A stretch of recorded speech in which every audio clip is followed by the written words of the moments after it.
Welcome to the Infowars Nightly News. Today's date is June 18th, 2013. I'm your host, Rob Dew, and it is a pleasure for me to be presenting the news to you today. And here is a list of our top stories. Tonight on the Infowars Nightly News, another government drill sees NORAD take over the skies of D.C. Then, the NFL sacks your privacy with their Clear Bag campaign. And Edward Snowden confirms he is not a Chinese spy. All that and more coming up on the Infowars Nightly News. The bad people want your info! What is your problem? Well, from the league that brought you TSA pat-downs before you enter their games and drones in the skies and a continuation of the See Something, Say Something program, the TSA combined with DHS has now decided to ban bags at their games. That's right. You will not believe this. This is from Don Salazar. NFL to enhance public safety by implementing clear bag policy. I can barely say it because it freaks me out so much. In an effort to enhance public safety and improve stadium access for fans, the National Football League is getting set to ban all bags and purses that are not see-through in its 32 stadiums across the U.S. There's an FAQ at the NFL.com/all clear, appropriately named, a cynical play on the military term which represents a signal when a threat of danger has passed is all too obvious. They're actually going to have a buffer area of bag police there. Okay, so now we have bag police to be checking on things. There will also be a secondary perimeter where agents will be scurrying around telling you not to bring bags in. And I think it's just very apropos if you scroll down in the article and look at, you can actually see pictures on NFL.com's site on their own store where they sell bags that are not even see-through. So they're selling these $30 plus bags that you will never be able to take and bring in to show your support for the team. Not only that, it gets worse. On their FAQ, there's a question. And there's the picture right there of the bags that you won't be able to take in to their stadiums. Are seat cushions allowed to be carried into the stadium? This is right under the pictures here. No, they are not, due to their large size, because of the way seat cushions are constructed, would allow them to be used to conceal a potential explosive device. Well, let me just say this. Thank God they've implemented this. So now they can't launch a false flag of a seat cushion bomber. That's the only plus I could think of them not having seat cushions at NFL games. So let me tell you, I've been to a few NFL games. The seats are not very comfortable. And now you won't be able to bring your favorite little cushion to sit on with your team logo. Pretty soon they're probably going to outlaw team logos. They're going to say that could be seen as a terrorist threat.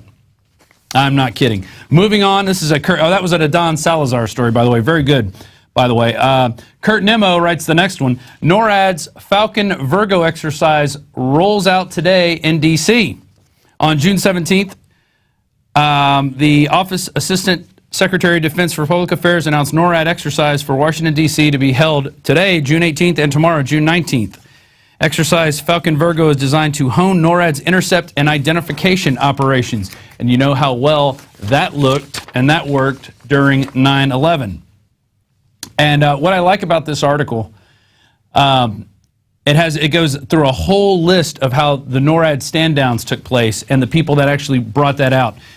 In the section, previous exercises did nothing to prevent 9/11. It concludes with Secretary of Transportation at the time, Norman Minetta's testimony before the National Commission on Terrorist Attacks, where he talked about on May 23, 2003, he said, "I was made aware of it during the time that the airplane was coming into the Pentagon. There was a young man who had come in and said to the vice president, the plane is 50 miles out. The plane is 30 miles out. And when it got to the plane is 10 miles out, the young man said to the vice president, do the orders still stand? And the vice president turned, whipped his neck around and said, of course they still stand. Have you heard anything to the contrary?" That was my Dick Cheney impersonation. Minetta's testimony was also corroborated by Counterterrorism Chief Richard Clark and also reported by Bob Woodward. And so it concludes, no number of carefully planned and closely controlled exercises will prevent another 9/11 attack, as the Pentagon claims. If NORAD is ordered to stand down as it was obviously was on September 11th, 2012. So that's what it goes back to. This article is kind of like, well, here is a piece of information that's new, and then what we do at Infowars is try to go back and point out where the government lied to you, where they tried to mislead you, and especially with that whole NORAD timeline of when they knew, when the FAA informed them, was there a stand-down order, why were the jets sent across country where they couldn't be of any help. You know, there's all kind of stuff going on with 9/11. I encourage you to look at it if you don't know anything about it before you call me a crazy conspiracy theorist. Moving on, this was out of the Drudge, posted on the mercurynews.com. Most workers hate their job or have checked out, Gallup poll says. The survey classifies 3 types of employees among the 100 million people in America who hold full-time jobs. The first is actively engaged, which represents 30 million Americans. I'm included in that group. I feel like I'm actively engaged here. The second type of worker is not engaged, which accounts for 50 million. That's sort of your bell curve, your average people who just kind of show up and go through the motions. And the third type, they're actively disengaged. They hate going to work. These workers are about 20 million, undermine their companies with their attitude, according to the report. Gallup estimates that workers who are actively disengaged cost the U.S. as much as $550 billion in economic activity yearly. The level of employee engagement over the past decade has largely been stagnant, according to the researchers. And that article, just reading that, prompted me to say, well, why do we have these 20 million people that are actively disengaged, coupled with another 50 million people that are just kind of showing up and going through the motions? Why do we have that? Well, yesterday we reported on a story out of the CPA Practical Advisor. Ex-McDonald's worker sues franchise that required fee-based payroll credit debit cards. And we posted this on Infowars.com. The lady filed the suit, Natalie Gunn Shannon, who was an employee at McDonald's, was given, they wanted to give her cards, pay her on these debit cards. The suit seeks an unspecified amount of monetary damages on behalf of employees and asks the judge to award punitive damages against the company for its ill-gotten gains contrary to justice, equity, good conscience, and Pennsylvania law. So the way it works is like this. They give you a card, which conveniently is all the money is deposited into a JP Morgan Chase account. Then in order to look at your card, in order to pull money out, in order to transfer money, they all have these fees. And I'm going to go over the fees right now. This is what it is. The JP Morgan Chase payroll card carries fees for nearly every type of transaction. According to the lawsuit, including a $1.50 charge for ATM withdrawals, $5 for over-the-counter cash withdrawals, $1 to check the balance, 75 cents per online bill payments, and $10 a month if the card is left inactive for more than 3 months. For just by doing nothing, they're going to charge you $10. That's going right into Jamie Dimon's pocket at JP Morgan Chase. And this is not just going with McDonald's. And I have a McDonald's story after this last part here. Walmart is also doing this. The largest private employer in the U.S. switched to paperless pay in 2009 with about half of its 1.4 million employees receiving direct deposit and half receiving paycheck cards. The Home Depot, Lowe's, UPS, FedEx, and hundreds of other large companies use payroll cards. The Chicago public school system uses them to pay more than 4,000 student employees. What is this doing? Well, it's giving the banks access to your money, because they're going to be able to take out all this money in fees. It's also training people to be part of the cashless society control grid, which wants to do away with cash so all transactions can be monitored. So maybe the NSA could take a sneak peek at their, you know, if they want, they could do that. Here's my little McDonald's story. Back in 1991, seems so long ago now, I was an employee at McDonald's. When I started, minimum wage was $4.25 an hour. I started off working as a cook. I moved up to cashier. About 3 months into my employment there, oh yeah, there it is. Visions of the McNugget tray go through my mind right there, eating the silicone. They took me in for an evaluation. They said, we're going to evaluate you, and you've been doing great. You've progressed. You know how to use the cash register system. We can put you in any position here, but you haven't worked here long enough for a real raise. So this is what we're going to do. This has actually happened. They gave me a 1 penny raise, 1 penny per hour. I went from $4.25 an hour to $4.26 an hour working for McDonald's. How do you think that made me feel? Kind of made me feel actively disengaged. Yeah, I didn't feel like that guy. I didn't feel like a crack clown. I felt like a piece of dog meat. I'm like, here I am busting my butt, helping this company make money, taking people's orders, not messing them up, doing a good job, reliable, showing up on time, staying late if needed, and I get 1 penny per hour raise, $4.26. And that wage of $4.26 stayed on my paycheck till I stopped working there. I was making $4.26 an hour. From there, I moved to being a closer because I'm like, you know what? If I'm not going to get paid for kicking butt and doing a good job, I'll just go being a closer where I don't have to work as hard. Therefore, I became one of the actively disengaged. Now, we're continuing with this meme of the fiscal cliff. That's a very interesting graphic there done by Marcos Morales. Out of Forbes, here's another reason why people are actively disengaged. Half of college grads are working in jobs that don't even require a degree. So after getting all those loans, paying all those fees, now they can't have a job that helps them pay back that loan, which I'll get to in a second. Nearly half of college grads from a four-year college are working in jobs that don't require a four-year degree. Grads from public universities are 11% more likely to feel overqualified than those who went to private schools. And this was done by the consulting firm McKinsey. The Bureau of Labor Statistics number underlines the McKinsey findings. They're saying 48% of employed U.S. college grads are in jobs that require less than a four-year degree. So they tell you, all through your public school training, you got to get into college, kids. College is where it's at. You want to be able to earn a living, don't you?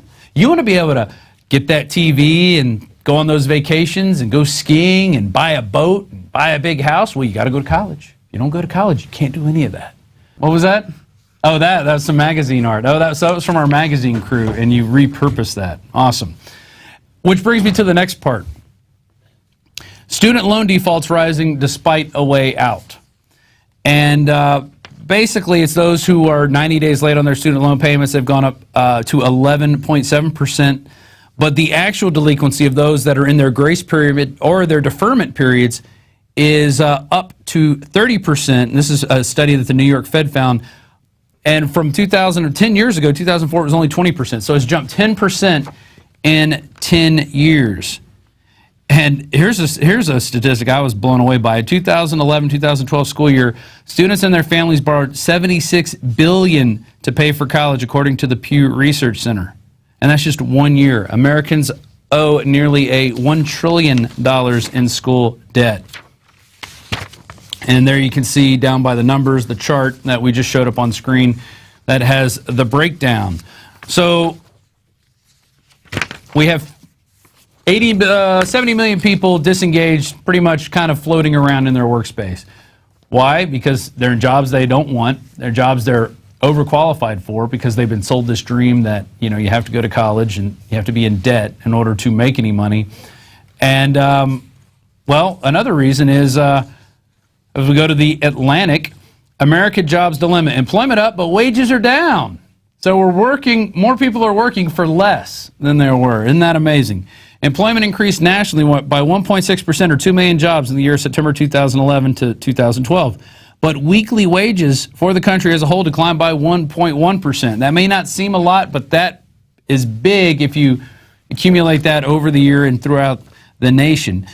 This is one of only 6 annual average weekly wage declines since 1978, the report notes.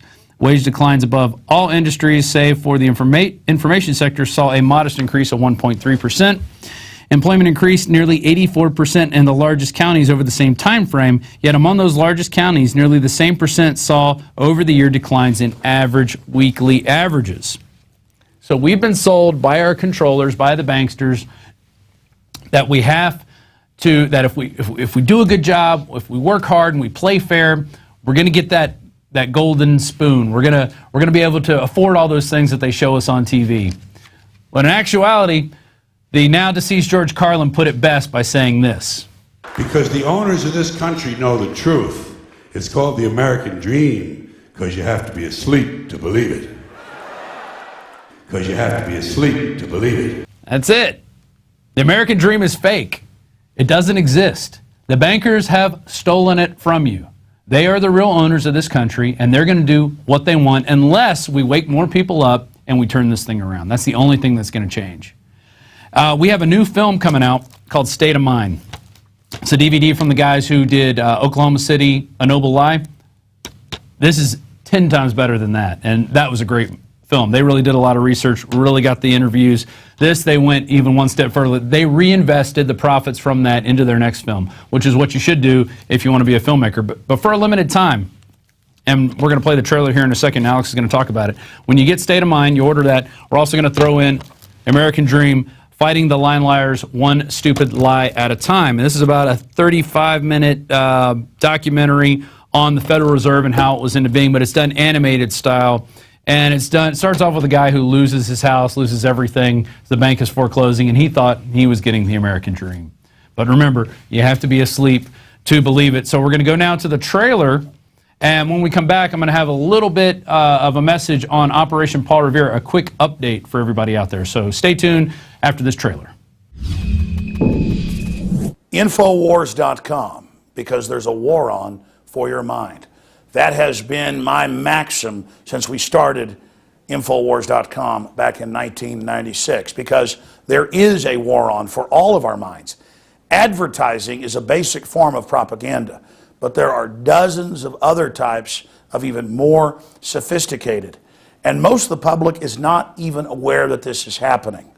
The new documentary film, State of Mind, is incredibly well done and goes over the history, goes over the crimes, goes over the things that have been committed by our government and other governments, and how that system is now being deployed against us today. It is such an important documentary film, and it's vital that everyone see it so that people be aware of the fact that manipulation of our psyche is indeed going on. In fact, this film is so important, it's so key that the general public who is sleeping see it, that I'm doing something we've never done before when we offer a new film. And that is offer another free film with it. Because it's important to know who controls the brainwashing and programming system in the mainstream media. The private, globalist-controlled Federal Reserve. The animated film An American Dream documents in a compelling but also humorous fashion how the private families that control the Federal Reserve took over our world. It's key to understand that they are using the technology of mind control to dumb down and keep the general public in the dark.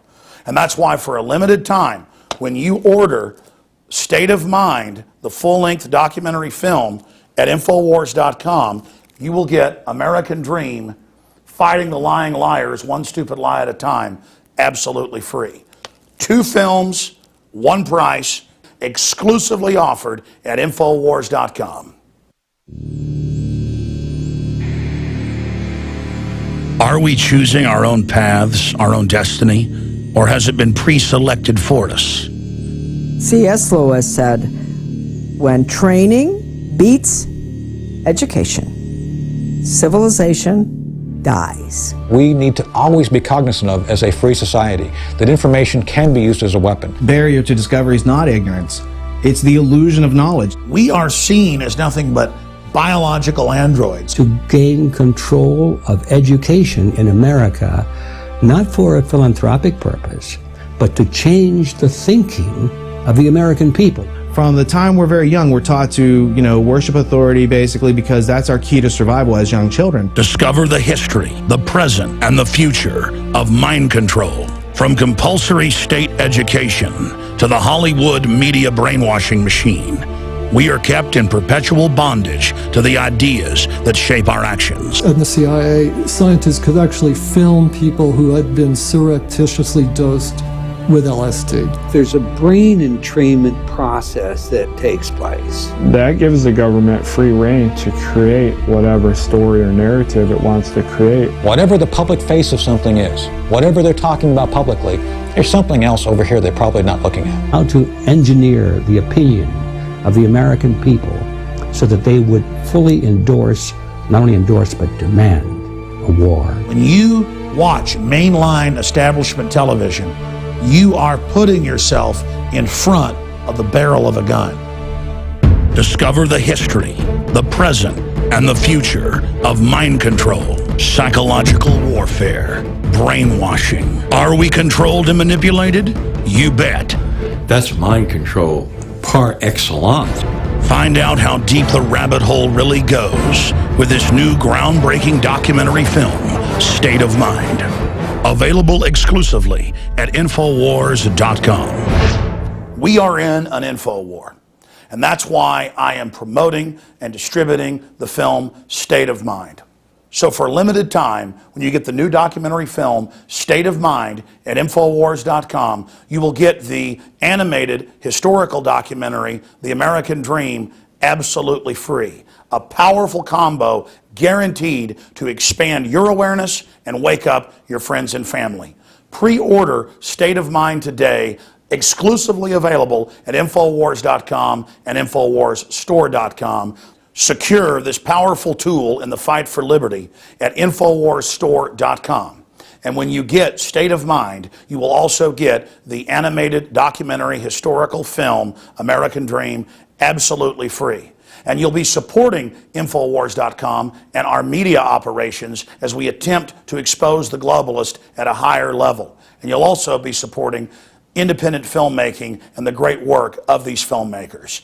Now is the time to set brush fires in the minds of men and women everywhere. Now is the time to declare war against every form of tyranny over the mind of man, as Thomas Jefferson said. Because tyranny starts in the mind, and breaking that tyranny also starts in the mind. Get this documentary today, exclusively offered at Infowars.com.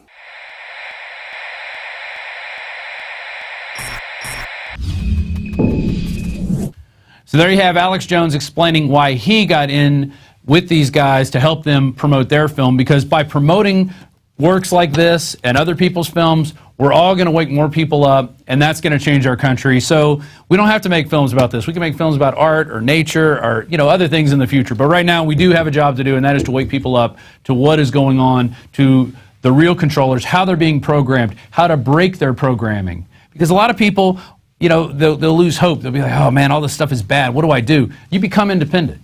Okay, that's how it is. You break yourself away from the system. You say no. And that's what we have people doing across the country. We're going to get to that in 1 second, but I have a quick update for Operation Paul Revere. So in January of this year, we launched Operation Paul Revere, the $115,000 video contest. And like I said, next week we're going to put out our list of the top finalists. We're going to break them down by category. At that point, we're going to let you guys provide feedback. But even before we do that, we do want to hear from you. We want to hear which ones were your favorites, because maybe we missed something. Maybe somebody saw a video that they didn't quite agree with, but if you guys out there pointed out, well, maybe we'll put it in with the finalists. I mean, this is where we're going to grab all the ones that we think are really good and put them out there for everybody to see. We're going to build some playlists on YouTube. We're going to have a list of them on a big page that we're going to build. That'll be next week. But there's the email you want to send it to. You put favorite in the subject line. Send it to paulrevere@infowars.com. Okay, just send us one.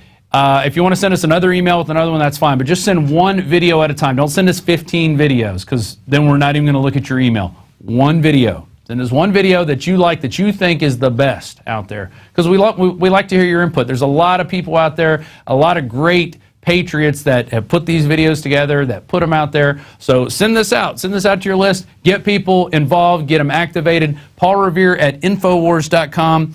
And we're going to have that list of finalists up next week. Probably next Wednesday, maybe next Thursday, probably next Wednesday. Now let's go and talk about some other ways people are protesting. We go to Turkey. Now, out of Reuters, police arrest dozens in raids across Turkey after protest. Police raided addresses across Turkey on Tuesday and detained dozens of people after nearly 3 weeks of anti-government protests, the local media reported. Turkey has been rocked by demonstrations that begin in and around Istanbul's Taksim Square that turned violent after police sought to clear protesters using tear gas and water cannons.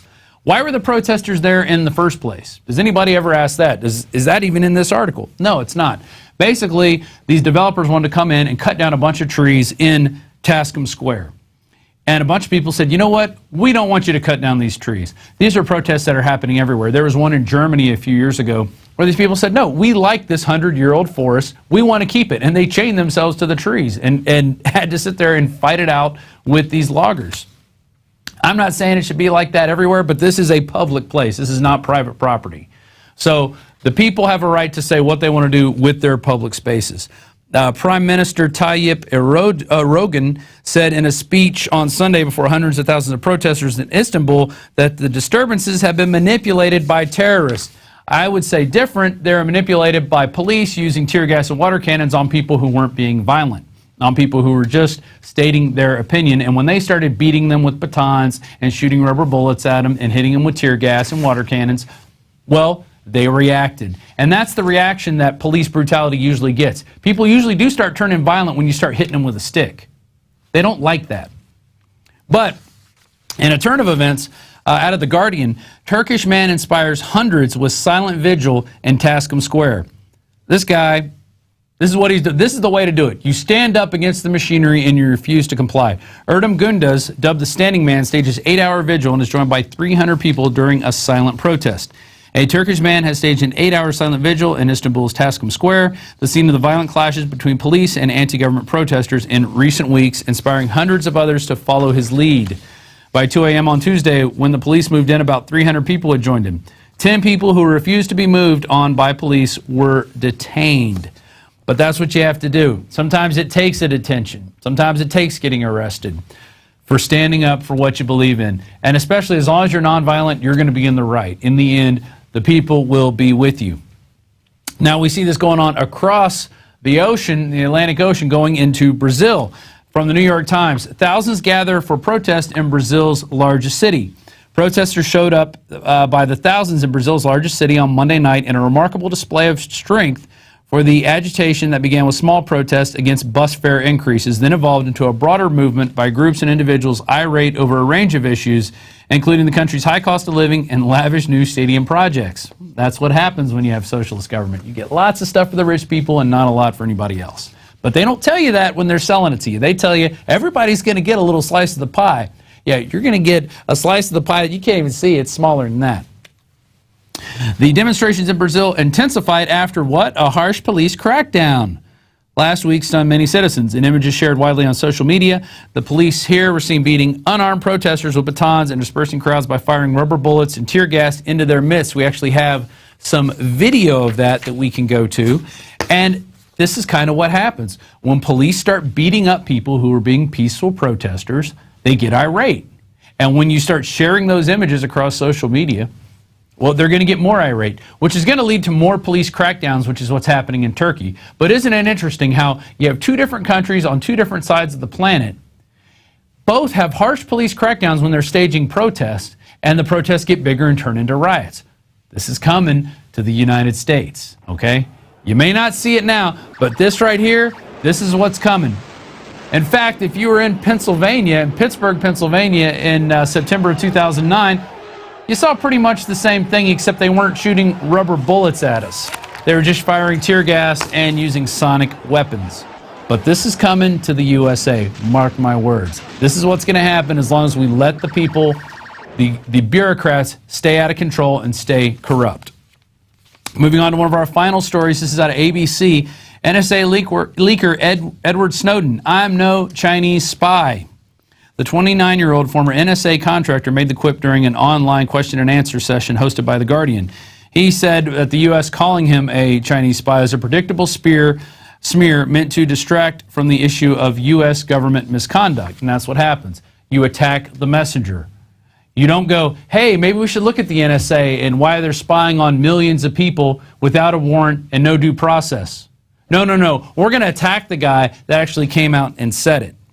He said, I've had no contact with the Chinese government. I only work with journalists. Here's what President Obama had to say about this, and also Snowden's comment on what Dick Cheney said about him being a traitor. Should he be prosecuted? I'm not going to comment on prosecutions. Okay. The case has been referred to the DOJ for criminal investigation. And possible extradition. Snowden denied he was a spy and said being called a traitor by former Vice President Dick Cheney over the weekend was the highest honor you can give an American. The highest honor you could get, being called a traitor by Dick Cheney, who is a traitor and who should leave this country. Actually, he should stand trial for the war crimes, especially his involvement in the stand down in 9/11, amongst other things.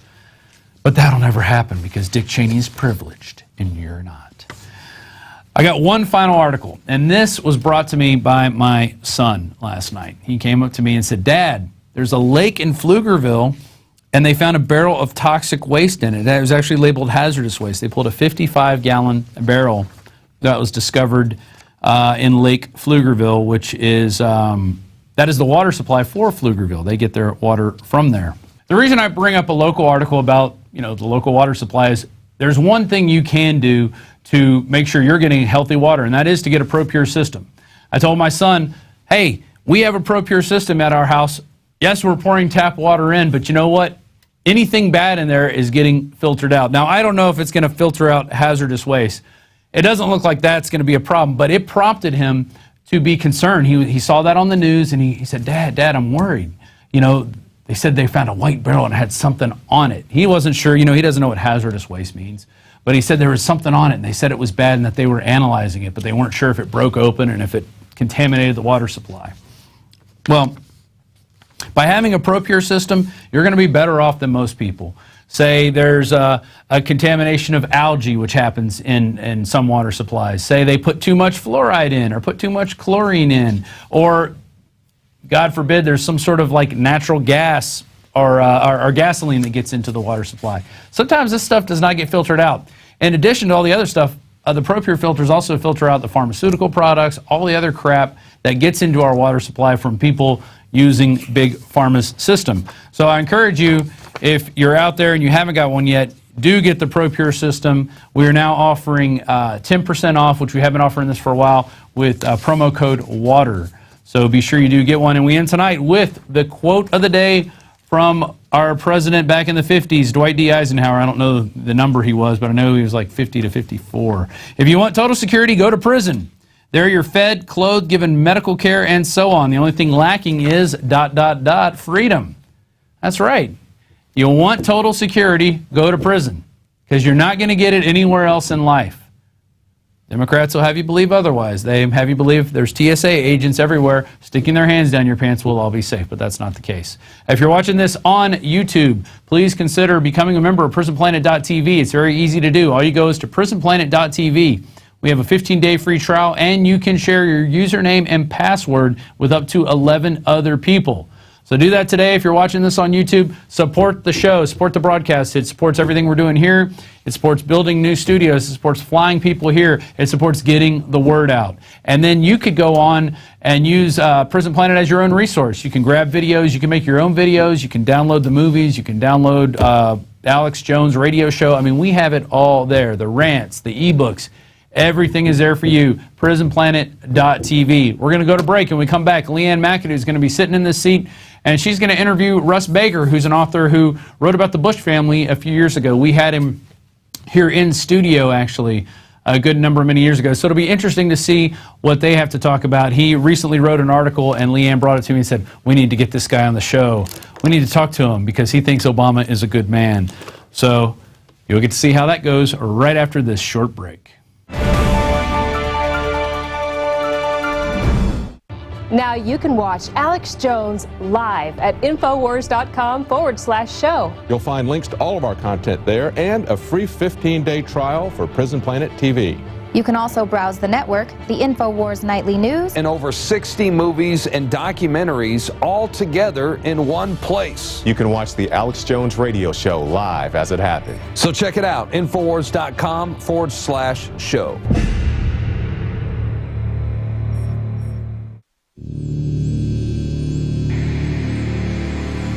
Are we choosing our own paths, our own destiny, or has it been pre-selected for us? C.S. Lewis said, when training beats education, civilization dies. We need to always be cognizant of, as a free society, that information can be used as a weapon. Barrier to discovery is not ignorance.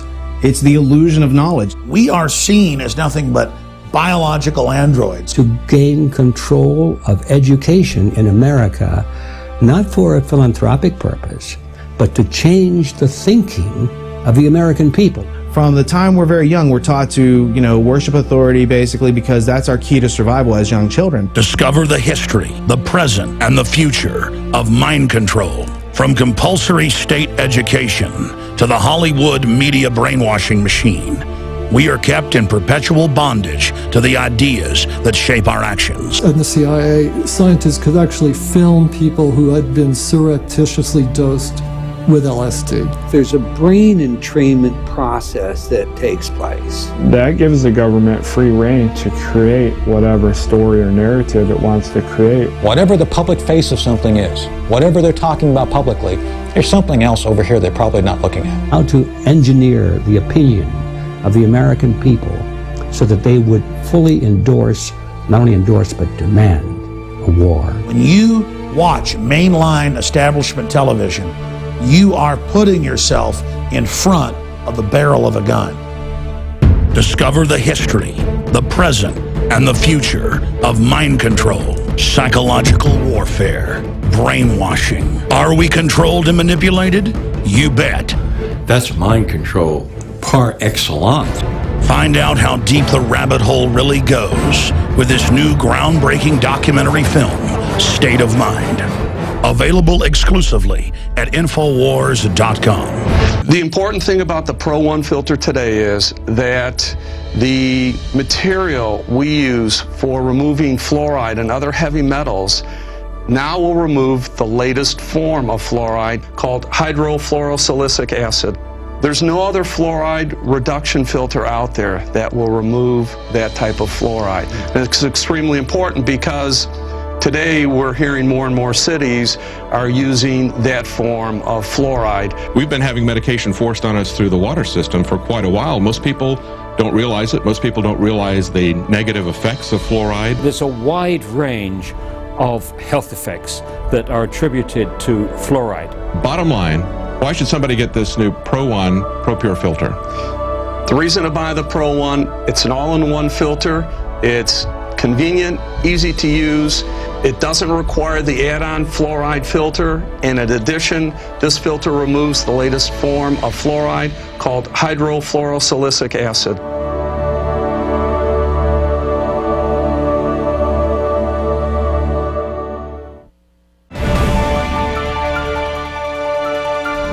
Today, I'm speaking with award-winning investigative journalist Russ Baker. He is the author of Family of Secrets, The Bush Dynasty, The Powerful Forces That Put It in the White House, and What Their Influence Means for America. Russ is the editor of news site whowhatwhy.org, and he is here today to discuss some of the topics his team of reporters are investigating, including the impending war with Syria, inconsistencies with the Boston Marathon bombing, and this whole NSA spying debacle, and why Obama can't undo the surveillance society even if he wanted to. Okay, Russ, so thank you so much for joining us on the Infowars Nightly News. We're happy to have you. My pleasure. So now we'll start with the Obama administration and the NSA spy scandal. Now, we've heard Obama say that he's going to get to the bottom of, some of the other scandals going on with the AP wiretapping, the IRS, Benghazi. Now he's saying that he's welcoming a debate into this new affront on the American people. Rand Paul says Obama is drunk on power. You say he is essentially helpless. Do you really think that Obama wants to stop the surveillance society that we have, if he could? I can't read his mind. I don't have any real sense of what type of person he is after all of these years. And I think we're always sort of dependent on perceptions that are crafted by the electronic media.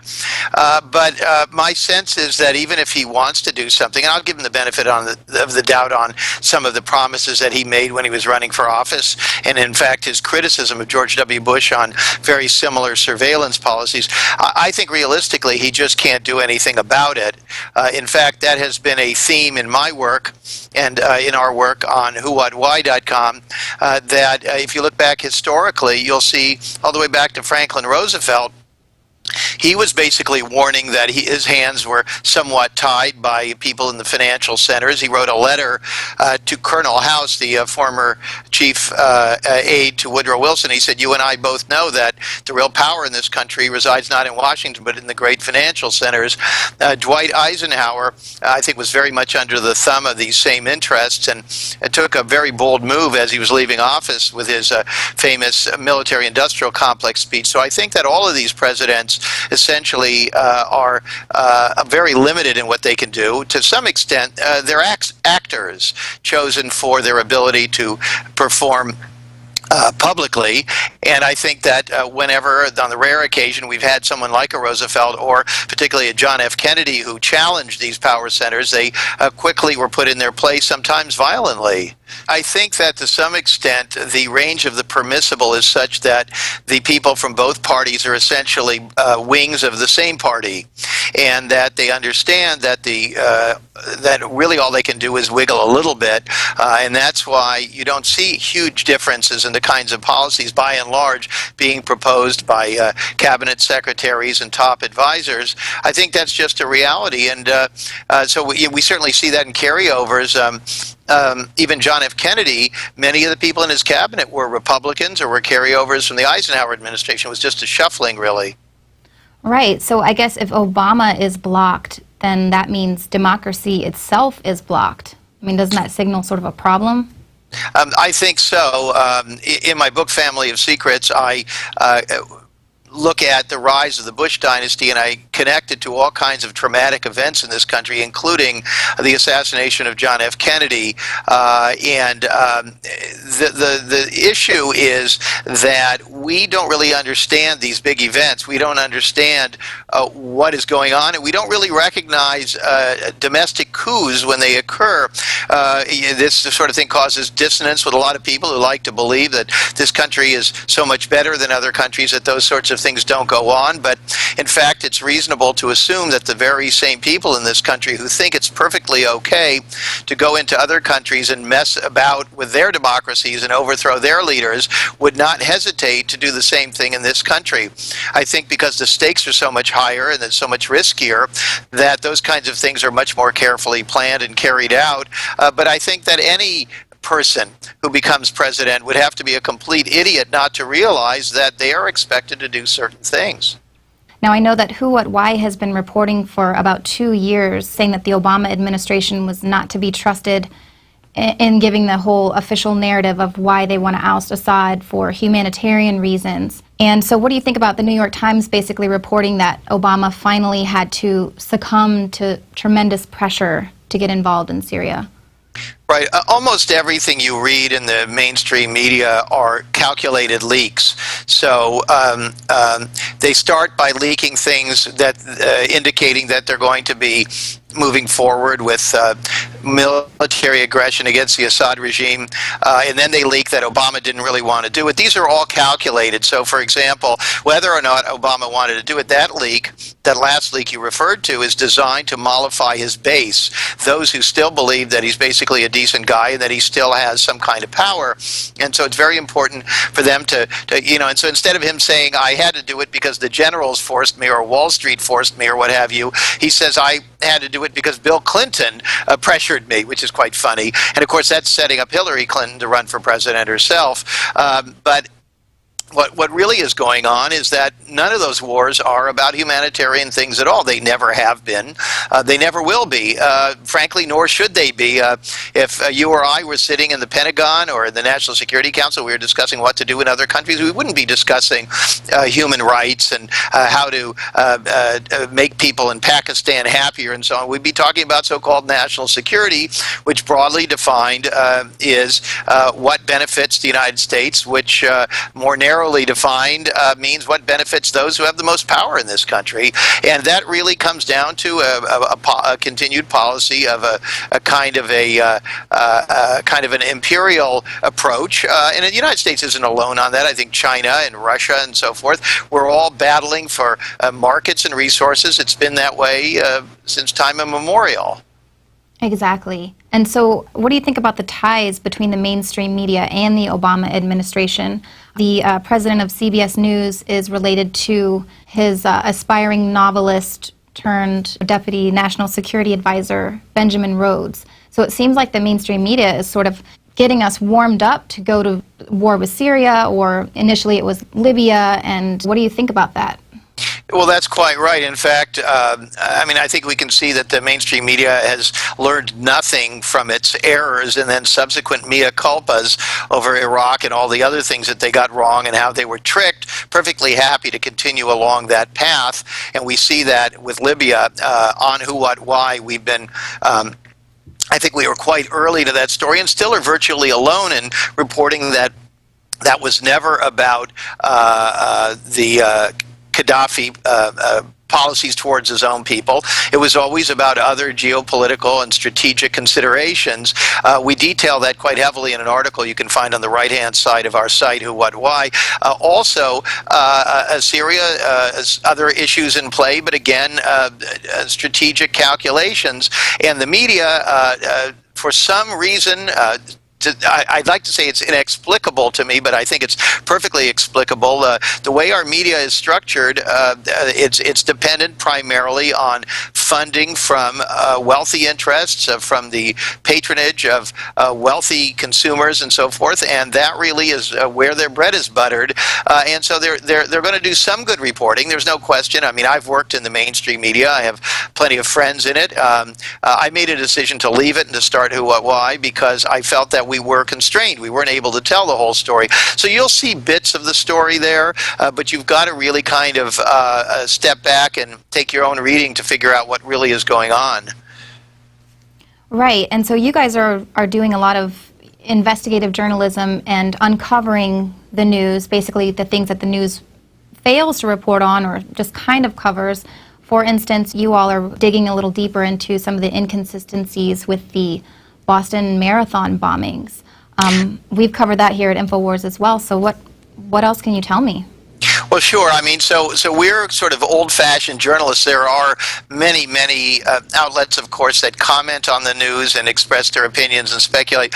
We do real old-fashioned reporting, and so I spent weeks myself in Boston on the ground, going and talking to people. We have other people. We've built a team, other people working on the story, doing analysis, doing all kinds of things. And very importantly is that we go into these stories without an agenda. And now some people would say, yeah, sure, nobody goes in without an agenda. But to be a good journalist, you really have to do that. You have to say, I would want to know what happened there. I want to know if these two guys did it. I want to know if there were other people helping them. I want to know everything. I want to know about all these anomalies. I want to know why the younger brother, why they shot him so many times in that boat when in fact he had no weapon. I want to know whether he really scrawled a confession on the wall. How somebody who was so gravely wounded could have or would have been inclined to prop himself up and scrawl a confession. It makes you think that somebody thought that he was going to die. So, I mean, these are all very, very strange things, and somebody has to look into them. So our attitude is we're agnostic until we do our research. So what are some of the other stories that you would really, if Obama could save himself and kind of gain a little trust with the public again, what are some of the stories you'd like for him to unclassify? Well, I mean, as you probably know from Who, What, Why, we've been talking a lot about the remaining classified records of the John F. Kennedy assassination. Very troubling that there are still an estimated 50,000 documents with references or information that appears to be related to the Kennedy assassination that the government has held back. Here we are on the 50th anniversary of what the government has told us was simply a lone eccentric or perhaps nutty figure shooting Kennedy, that there was nothing more to that. If that's true, then it's hard to understand what could possibly need to remain secret 50 years later. And so we see with Obama him sort of continue again, like Bush and like other presidents, in cooperating with this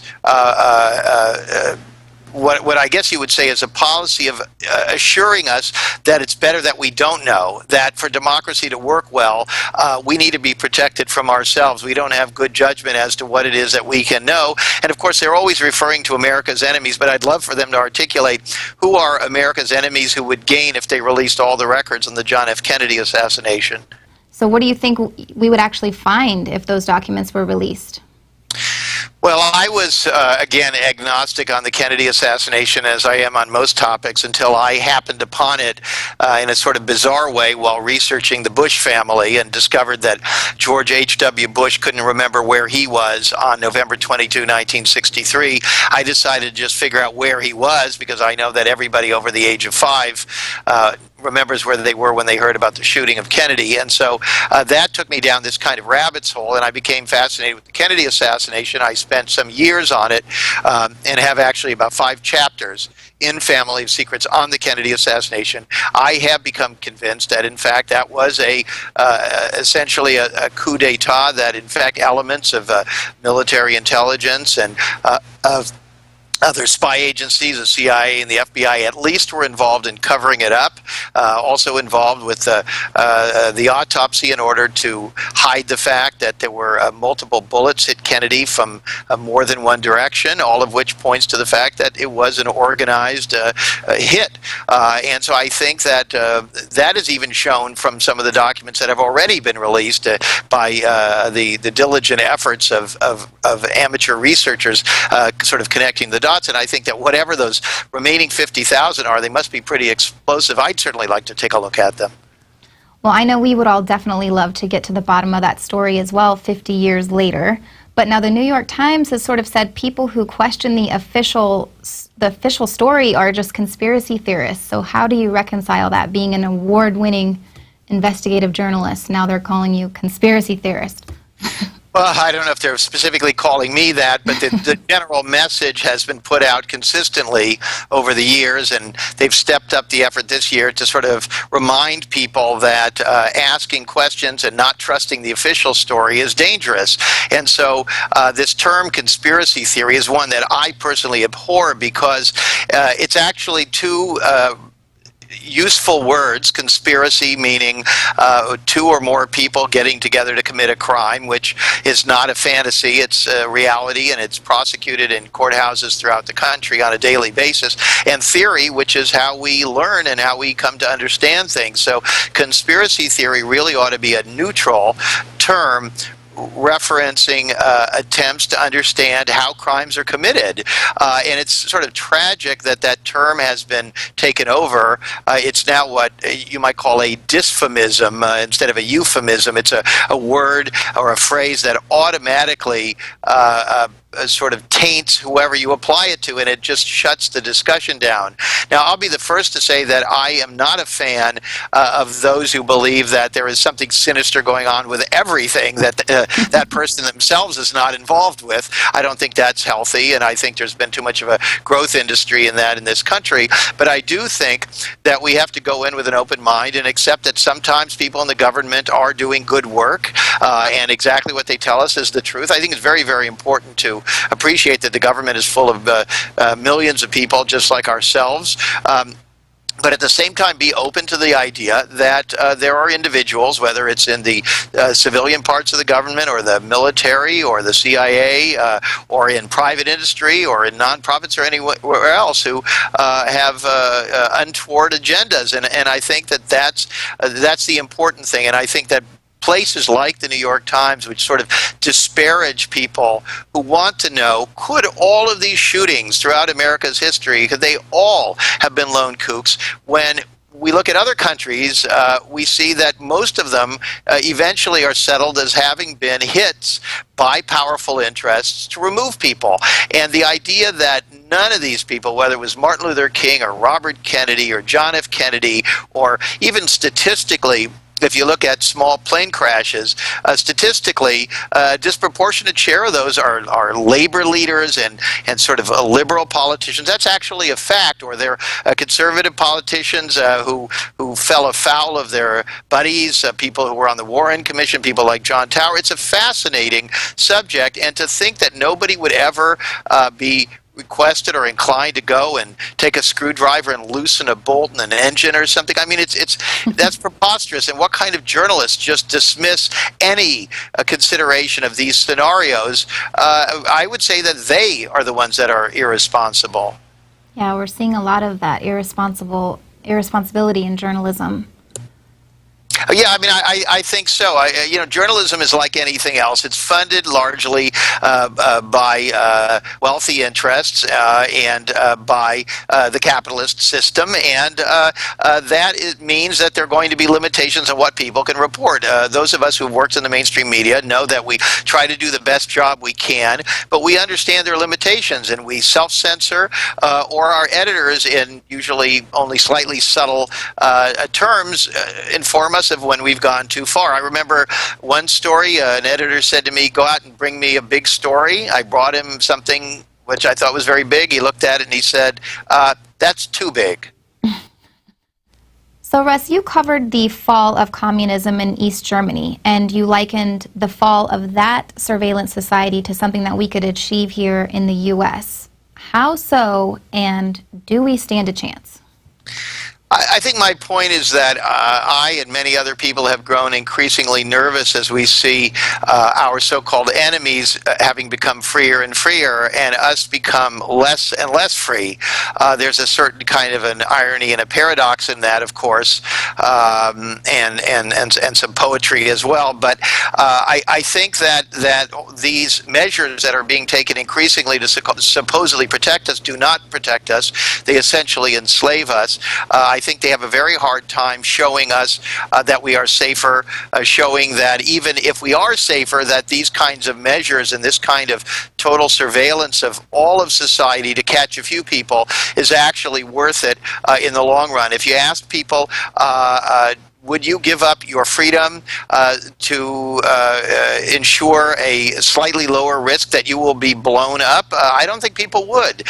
And I think we need to have a vigorous discussion about that. I also think that we need to acknowledge that there are people in this country in positions of power, of great wealth and so on, who are less excited about democracy than they say they are.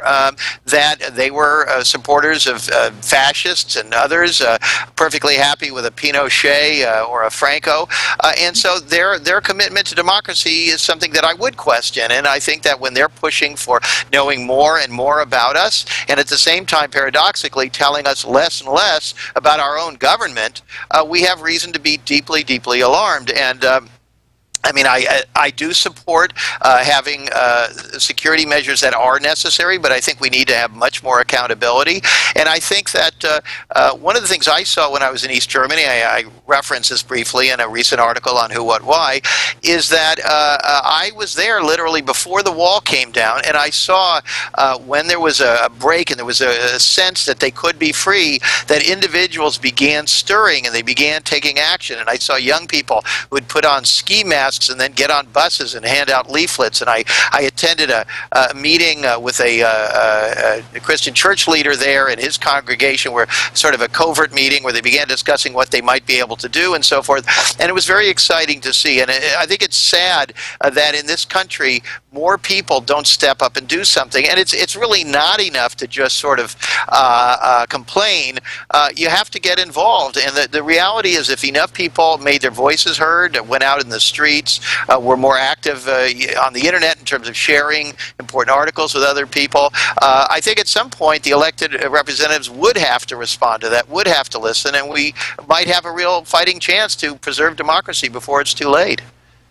Well, I agree, but I wonder, do you think that we're a little sort of trapped because everything is so electronically, connected now, and that's sort of being spied on, and with, Google algorithms and things like that that can sort of steer which way things get shared? Do we need to unplug and just get back to the word of mouth and handing out leaflets? Well, I mean, I think we do need to try to appreciate the joys of life, which include actually being with people in the flesh, saying hello to neighbors on the street, that it's not the same thing as bragging about how great your vacation was on Facebook. I think that we need to unplug a bit, as you point out. I think we need people, unfortunately, who can have the same electronic skills that the others have to maybe help us find ways to protect our own privacy. And I think that, very importantly, we need to be more suspicious of all of this technology as just being something good. I particularly am struck by the younger generation and its enthusiasm for everything. I think these things like Google Glass are real violations of our privacy. And I think that the fact that we don't hear more young people saying these are bad developments, I want to stop it. I mean, you know, there could be boycotts of Google and Apple and all of these things if people cared enough. And I think those companies would respond because, after all, they're for-profit enterprises. Well, that sounds like some really good material for a new book or a whole nother new book. So what are you working on now? Well, I don't formally announce books until I get at publication or close to publication, but I could just say that some of the topics that we discussed here today are definitely things that I'm looking at. I feel like I've got a whole bunch of books in me, and the real problem is just time constraints. Exactly. Well, Russ, thank you so much for continuing to investigate and uncover the news. I know there's obviously, as we have proven here today, there is so much more news that remains to be answered. So thank you so much for joining us. Well, thank you very much. All right, well, if you'd like to continue supporting alternative news, please consider signing up for a prisonplanet.tv account. You can share your username and password with up to 10 other people, which means 11 people can sign on simultaneously. Now join us here at the Infowars Nightly News 5 nights a week at 7 p.m. Central. I'm Ann McAdoo signing off for the Infowars Nightly News.